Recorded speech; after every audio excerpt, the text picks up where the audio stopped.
Good morning dear students. अभी हमने last topic जो डिस्कस किया था एसिडिटी ऑफ एल्काइंस कि जो टर्मिनल एल्काइंस हमारे पास हैं वो उनका जो बिहेवियर रहता है वो उनका जो बिहेवियर होता है वो कैसे होता है, एसिडिक बिहेवियर होता है। जो बिहेवियर होता है उनका एसिडिक बिहेवियर होता है।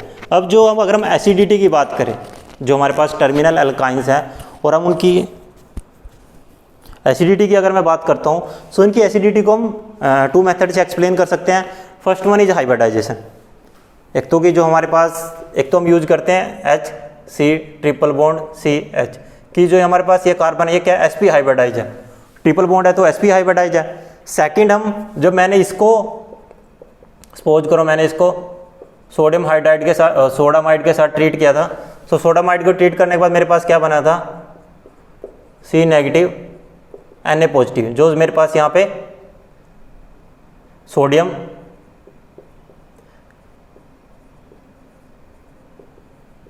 एसिटिलाइड बना है। ओके, बेस जो भी है यहाँ पे एसिडिक जो मॉलिक्यूल है जब बेस को उसके साथ रिएक्शन की सो यहाँ पे हाइड्रोजन एब्स्ट्रैक्ट हुआ, उसके बाद जो मेरे पास यहाँ पे नेगेटिव चार्ज मॉलिक्यूल बना है एसिटिलाइड बना है, इसकी स्टेबिलिटी के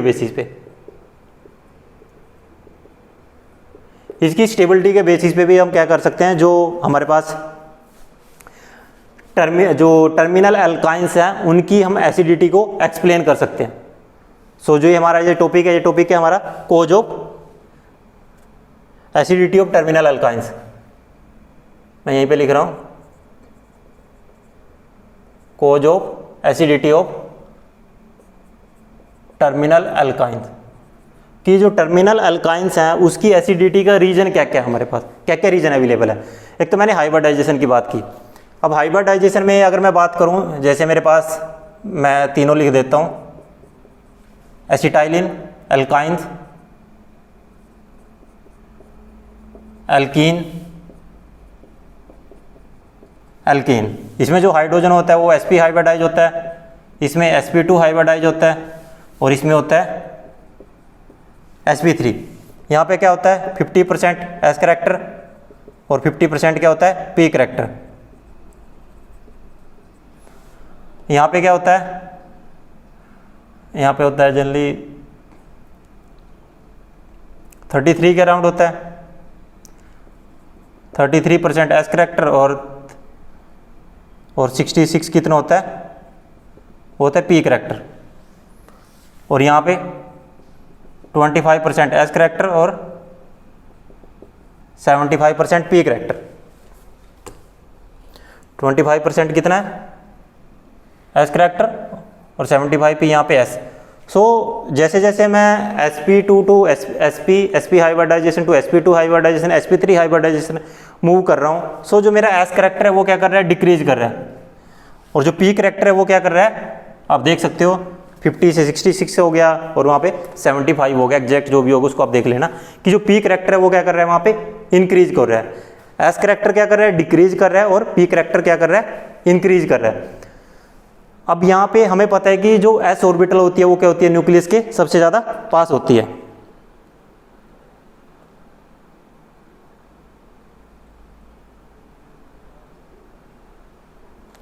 जो S ऑर्बिटल क्या होती है न्यूक्लियस के सबसे ज़्यादा पास होती है, और जब वो न्यूक्लियस के सबसे ज़्यादा पास है मीन्स जो sp ऑर्बिटल में जो इलेक्ट्रॉन है वो ज़्यादा स्ट्रॉन्गली न्यूक्लियस अपनी तरफ क्या कर रहा है उनको अट्रैक्ट कर रहा है। सो मैं कह सकता हूँ कि जो sp ऑर्बिटल है और अगर कोई इलेक्ट्रॉन को अपनी तरफ अट्रैक्ट कर रहा है मीन्स इलेक्ट्रॉन एक्टिविटी क्या होती है the tendency to attract the said pair of electron, जो किसी भी मॉलिक्यूल की टेंडेंसी कि जो इलेक्ट्रॉन को अपनी तरफ अट्रैक्ट करे। और यहाँ पे जो sp ऑर्बिटल है उसकी ज़्यादा क्योंकि sp ऑर्बिटल में S करैक्टर ज़्यादा है न्यूक्लियस के ज़्यादा पास है तो न्यूक्लियस को क्या करेगा अपनी तरफ अट्रैक्ट करेगा। मीन्स जो sp ऑर्बिटल है उसकी इलेक्ट्रॉन एक्टिविटी क्या होगी, यहाँ पे जो sp हाइब्रिडाइजेशन है जो sp ऑर्बिटल है उसकी इलेक्ट्रॉन एक्टिविटी क्या होगी ज़्यादा होगी। सो sp क्या होगी मोस्ट इलेक्ट्रॉन एक्टिव हो गया।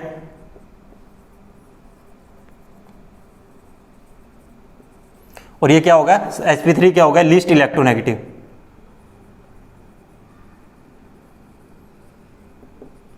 अब इस केस में क्या होता है कि जो कार्बन और जो हाइड्रोजन के बीच में जो इलेक्ट्रॉन है sp ऑर्बिटल की इलेक्ट्रॉन एक्टिविटी ज़्यादा है, सो sp क्या करता है कि इलेक्ट्रॉन डेंसिटी को स्ट्रांगली अपनी तरफ अट्रैक्ट करता है। मोर इलेक्ट्रोनेगेटिव होने की वजह से sp3 का इसमें क्या होता है कि ग्रेटर इसकी ज़्यादा इलेक्ट्रोनेगेटिविटी होने की वजह से कार्बन और जो हाइड्रोजन के बीच में जो बॉन्ड फॉर्मेशन में जो इलेक्ट्रॉन इन्वॉल्व हो रहे हैं उसको वो क्या करता है स्ट्रांगली अपनी तरफ अट्रैक्ट करेगा। और जब स्ट्रांगली अपनी तरफ अट्रैक्ट करेगा तो ये बॉन्ड क्या हो जाएगा, सारे इलेक्ट्रॉन क्या करेंगे, इस साइड मूव करेंगे क्योंकि उसको अपनी तरफ अट्रैक्ट कर रहा है। जो ये बॉन्ड क्या हो जाएगा, वीक हो जाएगा। और जब बॉन्ड वीक हो जाएगा तो वहां से हाइड्रोजन क्या होगा, इजीली रिलीव कर जाएगा। हाइड्रोजन इजीली वहां से लॉस हो जाएगा या हाइड्रोजन वहां से इजीली रिमूव हो जाएगा। कोई भी अगर उसको बेस मिल रहा है, कोई वहां पे अगर स्ट्रॉन्ग बेस अवेलेबल है, सॉरी कोई भी बेस नहीं वहां पे काम करेगा, ओनली स्ट्रॉन्ग बेस वहां पे काम करेगा। With the help of strong base आप जो हाइड्रोजन है उसको एब्स्ट्रैक्ट कर सकते हो। बट CH2 का जो हाइड्रोजन है वो बहुत ही लीस्ट एसिडिक होता है और मीथेन का तो हाइड्रोजन एसिडिक होता ही नहीं, लीस्ट इलेक्ट्रोनेगेटिव होता है। जो कार्बन है वो हाइड्रोजन को अपनी तरफ अट्रैक्ट ही नहीं करता। कार्बन क्या करता है, जो हाइड्रोजन, जो कार्बन और जो हाइड्रोजन के बीच में जो इलेक्ट्रॉन है, जो sp3 इलेक्ट्रोनेगेटिव कार्बन है, वो वहाँ पे उसको अपनी तरफ अट्रैक्ट ही नहीं करता। और जब अपनी तरफ अट्रैक्ट ही नहीं करता तो वहाँ पे लीस्ट इलेक्ट्रोनेगेटिव होने की वजह वहाँ पे एसिडिटी का कोई भी हमारे पास जो कंसेप्ट है वो इस तरह का नहीं आता। सो इस केस में हमारे पास क्या, जो हाइड्रोजन है वो वीकली बाउंड होता है कार्बन के साथ, यहाँ पे मॉडरेटली बाउंड होता है, और यहाँ पे कार्बन और जो हाइड्रोजन का बॉन्ड होता है वो स्ट्रांगली बाउंड होता है। हाइड्रोजन क्या होता है उसके साथ स्ट्रांगली बाउंड होता है। In the case of alkene, alkene के केस में मॉडरेटली होता है, बट यहाँ पे उसके बीच में जो बाइंडिंग होती है वो लिस्ट बाइंडिंग होती है और बेस को क्या कर लेता है वहाँ पे उजली उसको क्या कर लेता है, एब्स्ट्रैक्ट कर लेता है। सो आपको एक चीज़ ध्यान रखना है, जैसे जैसे एस करैक्टर बढ़ेगा इलेक्ट्रोनेगेटिविटी बढ़ेगी और इलेक्ट्रोनेगेटिविटी बढ़ने से क्या होगा, एसिडिटी इंक्रीज होगी। सो एसिडिटी का ऑर्डर क्या रहेगा, सबसे पहले क्या आएगा, alkyne, then alkene and after that alkene, क्योंकि यहां पे क्या है sp, sp2, sp3, ये मैंने सिर्फ यहाँ पे हाइब्रिडाइजेशन लिखी है। सो फर्स्ट तो हमारे पास जो रीजन क्या था कि on the basis of their hybridization, कि हाइब्रिडाइजेशन के बेसिस पे हम उसकी जो इलेक्ट्रोनेगेटिविटी है या जो उसका क्या कहते हैं एसिडिटी का जो करैक्टर है उसको हम क्या कर सकते हैं वहाँ पे एक्सप्लेन कर सकते हैं। दूसरा मैंने क्या कहा था, सोडियम जो एसिटाइलाइड बना है उसकी वहाँ पे स्टेबिलिटी। सेकेंड हमारे पास फैक्टर क्या है, stability of the acetylide ion. So और सेकेंड फैक्टर क्या होगा, stability of acetylide ion.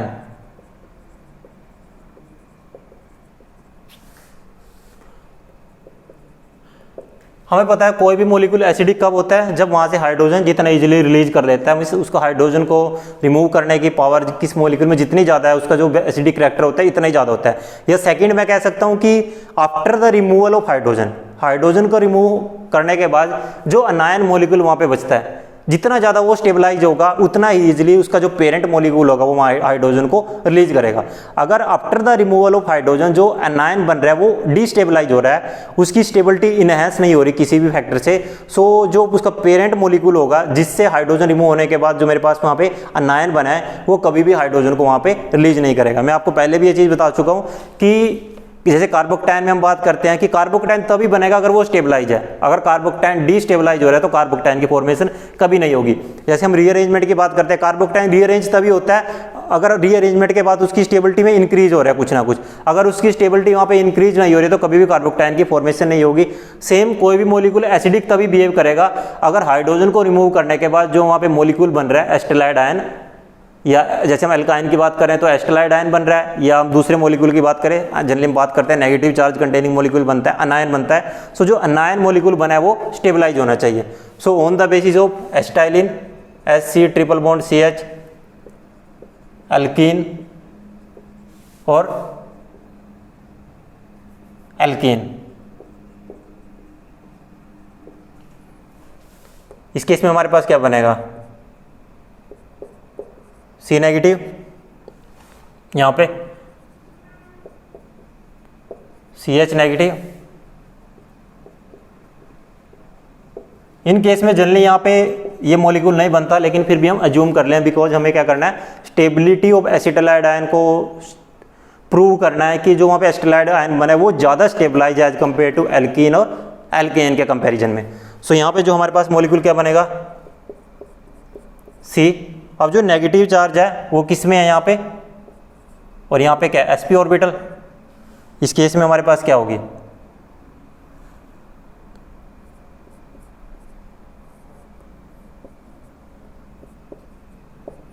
sp2, और इस केस में क्या होगी sp3,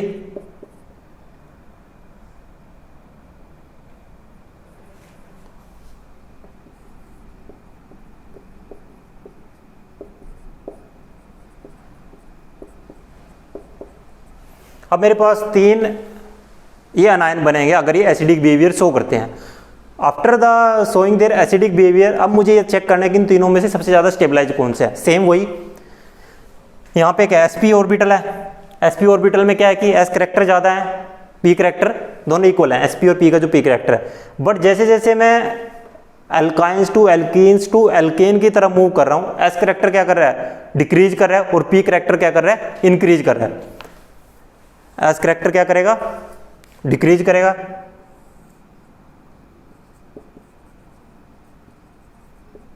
एस करेक्टर क्या करेगा, यहां पे डिक्रीज करेगा,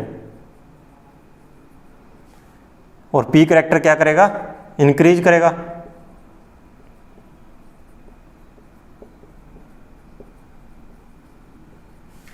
अब एस करेक्टर डिक्रीज करे और पी करेक्टर इंक्रीज करे, और हमें पता है कि जो एस ऑर्बिटल होती है वो न्यूक्लियस के सबसे ज्यादा पास होती है, उसकी जो इलेक्ट्रोनेगेटिविटी होती है वो सबसे ज्यादा पास होती है। अब एस ऑर्बिटल जब न्यूक्लियस के ज्यादा पास है तो जो नेगेटिव चार्ज है, न्यूक्लियस पे पॉजिटिव चार्ज होता है और यहाँ पे नेगेटिव चार्ज है, न्यूक्लियस पे पॉजिटिव चार्ज होता है और यहाँ पे नेगेटिव चार्ज है, क्योंकि जो न्यूक्लियस का जो उस पर चार्ज होता है वो प्रोटॉन की वजह से होता है, और प्रोटॉन क्या होते हैं, हमारे पॉजिटिवली चार्ज होते हैं। सो जो न्यूक्लियस पे जो पॉजिटिव चार्ज है और जो यहाँ पे नेगेटिव चार्ज है sp ऑर्बिटल में, वो क्या करेगा, पॉजिटिव चार्ज इस नेगेटिव चार्ज को ज़्यादा स्टेबलाइज करेगा क्योंकि ये उसके ज़्यादा पास है, और यहाँ पे डिस्टेंस ज़्यादा है तो जो न्यूक्लियस पे पॉजिटिव चार्ज है वो इसको स्टेबलाइज नहीं कर पाएगा, और यहाँ पे तो बहुत ही लिस्ट स्टेबलाइजेशन होगा।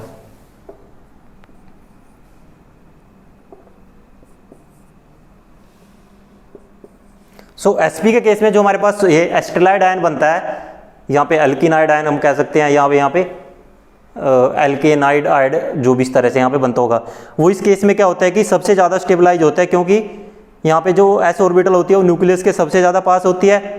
देन p इलेक्ट्रॉन या p ऑर्बिटल की अगर हम बात करें, जो s इलेक्ट्रॉन होते हैं वो न्यूक्लियस के पास ज़्यादा होते हैं। सो इस केस में जो नेगेटिव चार्ज है वो सबसे ज़्यादा स्टेबलाइज होगा एज कम्पेयर टू अदर 2 जो हमारे पास वहाँ पे ग्रुप्स हैं।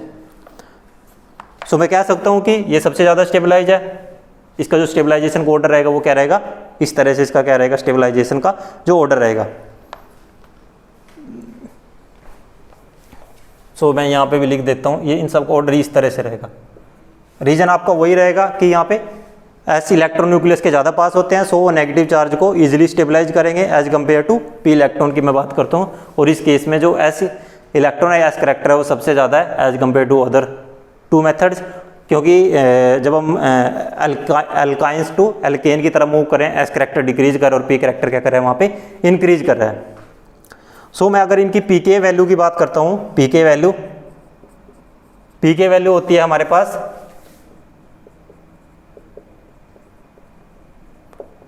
log k, या मैं कह सकता हूँ pk equal to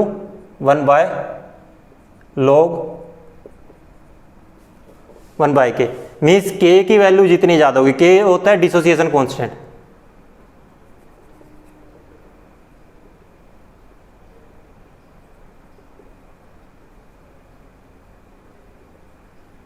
dissociation constant क्या होता है कि हाइड्रोजन कितना इजीली रिलीज होगा, जितना ज़्यादा डिसोसिएशन कांस्टेंट होगा तो प्रोटॉन उतना इजीली रिमूव होगा। मीन्स k की वैल्यू ज़्यादा होगी, एक दूसरे के इन्वर्सली प्रोपोर्शनल होगी, k की वैल्यू ज़्यादा होगी तो pk कम होगा, मीन्स जिसका pk वैल्यू जितनी कम होगी उसका एसिडिक करेक्टर उतना ही ज़्यादा होगा। So according to this method pk value इसकी सबसे कम होनी चाहिए अल्काइंस की होती है 25, एल्कीन की होती है 35 एंड एल्केन की होती है 40। So according on the basis of their pk value alkyne is highly acidic as compare to alkene and alkane की हम वहाँ पे बात कर सकते हैं।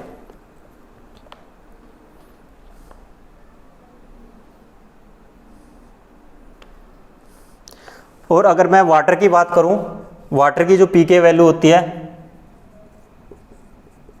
वाटर की pK वैल्यू है 15.7, अल्कोहल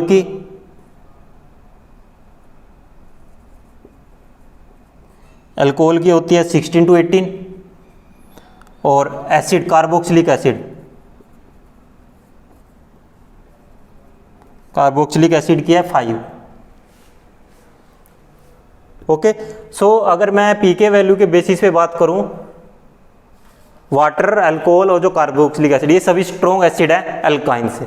सो आप इस चीज़ से आइडिया लगा सकते हो कि जो हमारे पास अल्काइन मॉलिक्यूल होता है वो बहुत वीक एसिड होता है, और क्योंकि वो वाटर से भी वीक एसिड है, वाटर से भी वीक एसिड होता है जो अल्काइन मॉलिक्यूल होता है हमारे पास, जो उसका एसिडिक बिहेवियर होता है उसका वाटर से भी होता है, जो एक्सपेरिमेंटल वैल्यू उसके बेसिस पे हम, और एल्कीन और अल्केन से तो वैसे ही वीक एसिड है।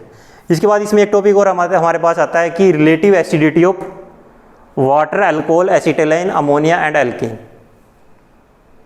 इसमें एक छोटा सा टॉपिक और आता है हमारे पास कि रिलेटिव एसिडिटी ऑफ वाटर, मुझे वाटर साथ में अल्कोहल, अल्कोहल में आप ले लो ROH,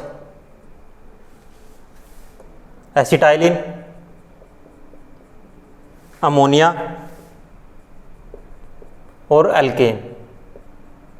मुझे इन तीनों की एसिडिटी बतानी है कि इन तीनों में इन जो ये 5 मॉलिक्यूल है इसमें एसिडिटी का ऑर्डर क्या होगा।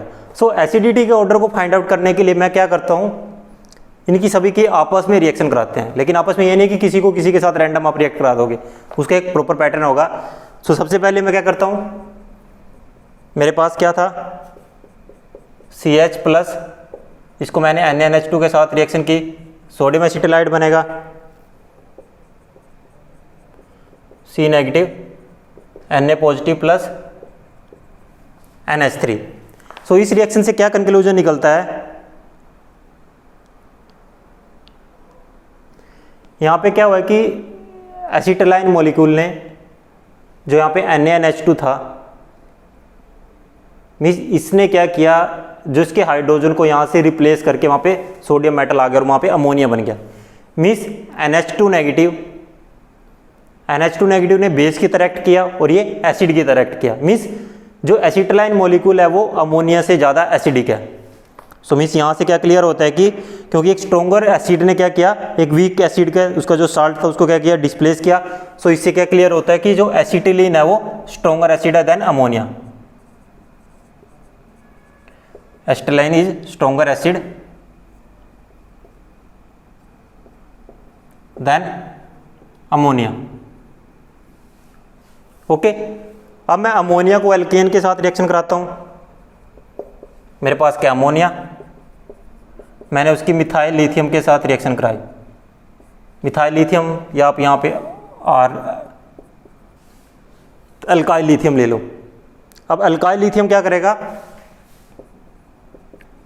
RH plus lithium amide, R negative, Li positive. अब एल्केन ने यहां से हाइड्रोजन को एब्स्ट्रैक्ट किया और R नेगेटिव ने हाइड्रोजन को एब्स्ट्रैक्ट किया और RH में कन्वर्ट हो गया, एल्केन में कन्वर्ट हो गया।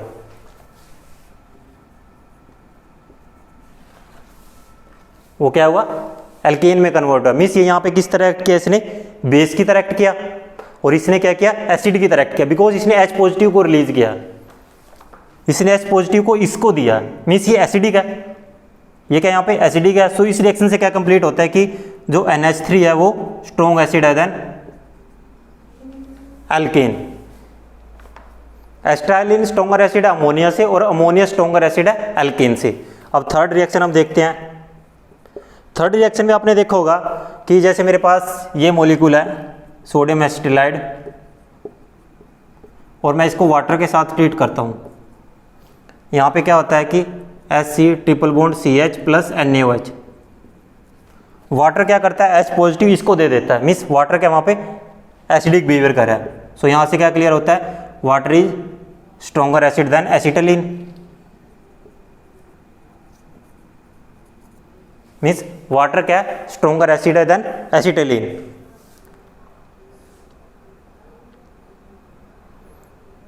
अगर मैं इसको अल्कोहल के साथ भी ट्रीट करता हूं तब भी मेरे पास सेम रिजल्ट आते हैं। प्लस ROH के साथ अगर मैं रिएक्शन करता हूं तब भी मेरे पास क्या बनेगा, CH प्लस और यहाँ पे बनता है sodium alkoxide ion. So means उससे भी क्या क्लियर होता है कि जो अल्कोहल है वो स्ट्रॉन्गर एसिड है देन एसिटिलीन। मीन्स जो अल्कोहल है वो स्ट्रोंगर एसिड है than acetylene. Okay,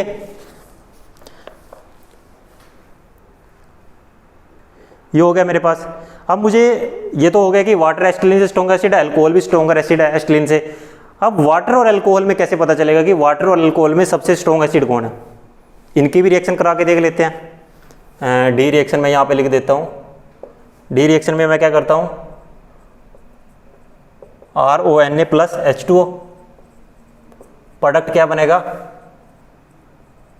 alcohol plus NaOH। Means H positive ने क्या किया, इसको एसिड दिया है, वाटर ने इसको H पॉजिटिव दिया तभी अल्कोहल में कन्वर्ट हुआ है। सॉरी आपको दिख नहीं रहा,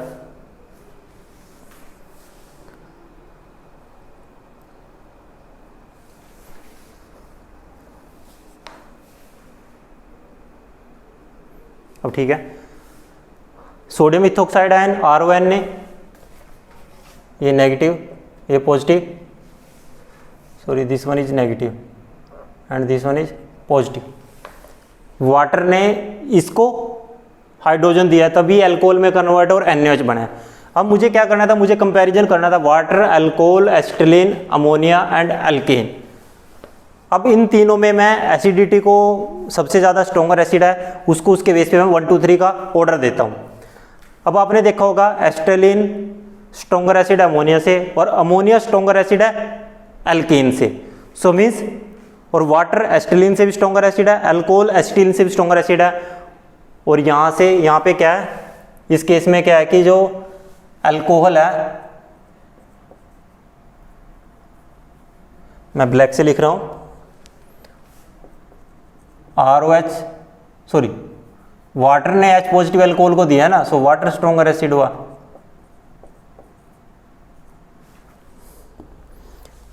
मीन्स वाटर सबसे क्या है, पहले नंबर पे, वाटर की एसिडिटी सबसे ज्यादा है। ओके, वाटर के बाद कौन आएगा, अल्कोहल। अल्कोहल के बाद अब मुझे क्लियर करना है एसिटिलीन स्ट्रोंगर एसिड अमोनिया से और अमोनिया स्ट्रोंगर एसिड अल्केन से। सो मीन्स इसका ऑर्डर थर्ड आएगा, ammonia is stronger acid than alkane. So ammonia किस पे आएगा, फोर्थ पे, और ये किस पे आएगा, फिफ्थ पे। ये इनका ऑर्डर रहेगा। ओके, मुझे क्या करना था, मुझे रिलेटिव एसिडिटी बतानी थी water, alcohol, acetylene, ammonia and alkane की। सो मैं उनकी डिफरेंट रिएक्शन करा के देखता हूं कि कौन H पॉजिटिव इजीली देता है। पहले मैंने एसिटिलीन को सोडामाइड के साथ ट्रीट किया तो इसने H पॉजिटिव रिलीज कर दिया, सो मीन्स ये एसिडिक हो गया। मीन्स इसकी एसिडिटी इससे ज़्यादा है, इसकी एसिडिटी इससे ज़्यादा, और ये अमोनिया से ड्राइव है। So acetylene is stronger acid than ammonia. फिर मैंने अमोनिया को अल्केन के साथ ट्रीट किया, अल्केन का मैंने दूसरा डेरिवेटिव लिया यहाँ पे अल्काइल लिथियम। इसने क्या किया, इसको H पॉजिटिव दे दिया, ये NH2 में कन्वर्ट हो गया, Li पॉजिटिव NH2 नेगेटिव में कन्वर्ट होगा। मीन्स ये इसने एसिडिक बिहेव किया और इसने बेसिक बिहेव किया है, क्योंकि इसने हाइड्रोजन को एब्स्ट्रैक्ट किया है या हाइड्रोजन को इजीली एक्सेप्ट किया है from acidic. So NH3 is stronger acid than alkane. फिर मैंने, अब मुझे अमोनिया, अल्केन इन सब में क्लियर हो गया, एसिटिलीन में क्लियर हो गया। अब मुझे देखना क्या है कि एसिटिलीन, वाटर और अल्कोहल में क्या प्रॉब्लम है, उनमें ऑर्डर क्या रहेगा। सो एसिटिलीन का मैंने डेरिवेटिव लिया, ये इसको मैंने वाटर के साथ ट्रीट किया, यहाँ भी वाटर ने इसको H पॉजिटिव दे दिया। फिर मैंने इसको अल्कोहल के साथ ट्रीट किया, अल्कोहल ने भी इसको H पॉजिटिव दे दिया। मीन्स अल्कोहल और जो वाटर है वो सभी स्ट्रोंगर एसिड है देन एसिटिलीन। अब दिक्कत क्या हुई कि वाटर और अल्कोहल में कौन स्ट्रोंगर एसिड है। सो मैंने अल्कोहल का डेरिवेटिव लिया, उसको वाटर के साथ ट्रीट किया, वाटर ने उसको H पॉजिटिव दे दिया, सो वाटर उससे ज़्यादा एसिडिक हो गया। सो मीन्स यहाँ से क्लियर है वाटर इज सबसे स्ट्रोंगर एसिड, पहले नंबर पे वाटर है, फिर अल्कोहल, फिर एसिटिलीन, फिर अमोनिया, फिर and alkane. So I hope आपको ये टॉपिक समझ में आया होगा कि cause of acidity of alkynes and relative acidity of water, alcohol, acetylene and ammonia and alkane, कि उनका जो रिलेटिव एसिडिटी का ऑर्डर क्या है वो आपको समझ में आया होगा। सो 24 मिनट का लेक्चर हो गया है, लेकिन इनमें हमने हाइब्रिडाइजेशन के बेसिस पे हम कैसे एसिडिटी को एक्सप्लेन कर सकते हैं। सेकंड, हम जो स्टेबिलिटी ऑफ एसिटाइल आयन है वो भी हमने यहाँ पे सीखा है कि किस तरह से हम उसकी बेसिस पे भी जो एल्काइन मॉलिक्यूल और उनकी एसिडिटी को हम एक्सप्लेन कर सकते हैं। सो जो ये हमारे पास टॉपिक था एसिडिटी ऑफ टर्मिनल अल्काइंस, वो हमारे पास यहाँ पे कंप्लीट होता है। सो आई होप ये टॉपिक आपको समझ में आया होगा। So thank you for watching the video.